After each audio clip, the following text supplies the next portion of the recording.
everyone. For those of you who don't know me, I am Miss Luciano, and I am so excited and honored to have this opportunity to work with you to make Imaginary School 1 the best it possibly can be. So I want to start by sharing my vision with you. So the vision I have for this school is to inspire creativity and confidence through an interactive learning environment. I hope that students' social and emotional well-being will be enhanced through restorative practices. And I hope to cultivate talent and excitement so that both our students and our staff can reach their full potential. So I'm going to start with our topics of interest. And number one, first and foremost, is staff, culture, and climate, parent involvement, discipline, demographics, and academic success. So first, the one thing that I most definitely have in my control is my team. So I need to learn who they are. And at the moment, I'm lacking some observational data since I'm coming in as a brand new principal to the school. So I'm going to start by observing teachers. I'm going to learn their baseline. I'm going to look for trends in their classroom management, trends in their lesson planning, so that I can help them and empower them to be the best teacher they can be, and I can help them close any gaps that they may have. One of the ways that I plan on changing the culture and the climate among the staff is to offer some incentives for volunteering. For any extracurricular activities or evenings that they might participate in, we're going to offer some incentives for that, such as Jeans Day, choose your parking for the month. So every time you volunteer, your name will get submitted into a fishbowl, and then the more you volunteer, the more your name gets put in, the more likely you are to win that particular incentive. So that is one way I plan on tackling extracurricular activities and volunteering among the staff. But of course, before we can even jump to that, we need to start with our first day of PD. So when we come back from summer vacation, I want to have a bunch of team building activities lined up for the staff to participate in so that they can bond with one another, and they'll be grouped randomly so that they can get to know one another and really build some team morale amongst the staff. And finally, I'm going to offer recognition. So as a teacher and with a teaching background, I know how sometimes we might feel there's just not enough recognition. So there's going to be things that will be offered to recognize your hard work. I'd like to introduce a Golden Apple Award every month for teachers who have gone above and beyond what they were expected to do. They'll be nominated by their staff, and then ultimately I will choose based on the nominations who will win that award for that month. So little things like that can certainly go a long way.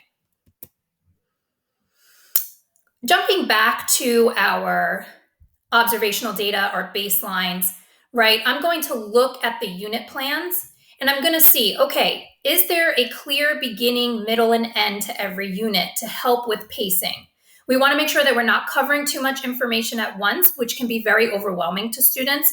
So we want to make sure that we're hitting just the right pace so that we are moving far enough along that students feel that there isn't a sense of speed to the pace, but not so much that the students can't keep up. And of course, I'm going to encourage collaboration among the staff. So that way, the staff can have a voice in what is taught, what units are taught, how they're going to be taught, especially when it comes to writing and reading.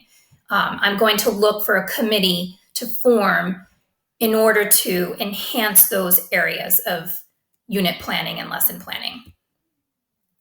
Some of the other things that can affect our morale and our culture and our climate in the building is surely discipline concerns. So at the moment, based on the information that I've gathered, we do have some concerns among our 6th grade boys, and this has been true for the last 2 years. So we really want to step in at this point and make sure that our boys are practicing some restorative justice. Now, this is a program that was started in the prison system, and it has slowly trickled into school systems, and it's working incredibly well.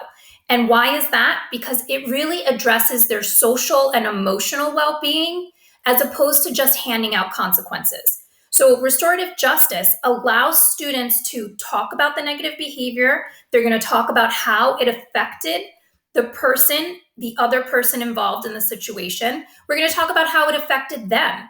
So that way it opens a line of communication that will ultimately help the students heal and overcome whatever obstacles are pushing them in this direction to make these negative choices. And then we're going to address tardiness and absenteeism. So this will be done with daily robo-texts and calls for a student who is tardy, for a student who is absent, and those will be sent home all the time. There will be a general message that's going to go out to the entire public, the entire parent community about the importance of being on time, being punctual, coming to school. All of that will go out to all of the parents. And then we are going to have to implement some consequences for tardiness and absenteeism, such as every 5 lates equals a detention, every 10 lates, every 5 absences is going to be a Saturday detention to make up for those times that they're missing in the classroom. Now, of course, to stay in line and on the same train of thought of restorative justice, we're also going to invite parents of students who are frequent offenders of this tardiness and absenteeism into the building to have a meeting so that we can talk to them about what is happening. Is there truly a situation at home that is preventing the child from coming to school or getting to school on time? Now, it'll be up to us to determine if those situations are worthy of a schedule change. So if necessary, the students will be offered a study hall in the beginning of the day, especially for 6th grade boys who are a bit older and girls who are a bit older. We can maybe throw in a study hall at the start of the period, at the start of the school day, to help avoid them missing class time if it is warranted. And we will determine that through meetings and conversations with the parents. One of the last things we should really look at is, last but not least, is the demographics of our students. So we know that we have 75% of our students who are receiving free and reduced lunch, and 65% of our student population are minorities. So why is that important? We know that if we're receiving free lunch at 75%, we certainly have Title I funds. And these Title I funds can be utilized to enhance the new changes that we want to put in place, which I'll talk about in a few minutes. And then we also want to know, okay, if 65% of our student population are minorities, are these English language learners? Are these parents who don't speak English? If so, then our robo-texts, our emails, whatever we send home will be sent home in various languages to accommodate these parents so that they too can engage in what's happening in the building and feel welcomed, regardless of how much English they speak.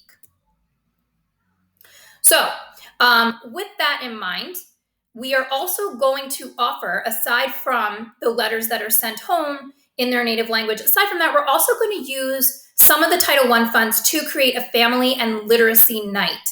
And what we'll do here is we will have parents invited into the building with their child, and we will set up something in the gym or the auditorium where the children can read with their teachers and they can read with their parent. They'll be offered books that they can check out and bring home, since we know some of our children do not have access to books at home. So we want them to be able to borrow some of our books, return some of our books, so that way they can read at home with their family or independently.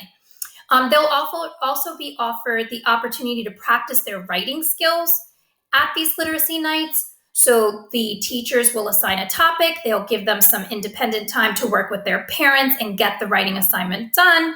And all of this will be done in a lighthearted, fun way. We can even get the PSO involved and have them bring in snacks and water and offer a raffle for a fundraising opportunity. That way we can really kind of make a nice community outreach and have the parents feel involved in the learning process, especially in an area where we know we are struggling a bit to make up for.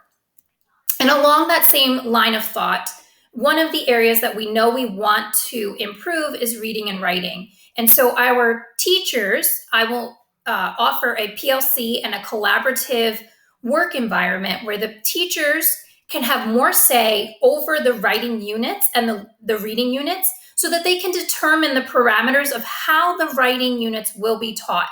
How many essays are they going to assign a marking period? How quickly will the turnaround grading period be? These types of things should be determined by our teachers, and perhaps even forming down the road a parent committee who can help the teachers make these decisions and what type of reading and writing is happening in the classroom. So the idea here is really to pull our parents in, pull our staff in, and give everybody a voice to make our reading and writing really a strength in our building. So I hope that this excites you and helps you get ready for the upcoming school year and gives you an idea of what my intentions are and where I stand as your principal this coming school year. Thank you so much.